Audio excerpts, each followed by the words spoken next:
How to block someone on Messenger.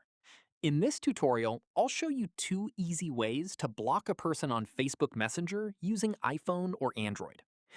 Start by opening the Messenger app on your device. The first method is through Messenger settings.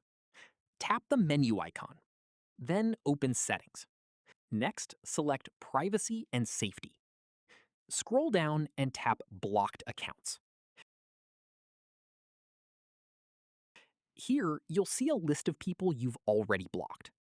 To block someone new, tap Add and select the person you want to block from your contacts or Facebook friends list.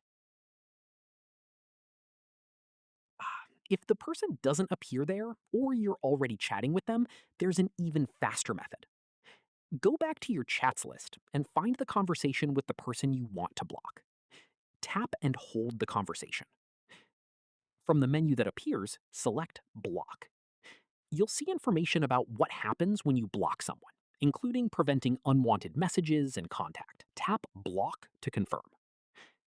Once blocked, the person won't be notified that you've blocked them, and they won't be able to send you messages through Messenger. That's how to block someone on Messenger.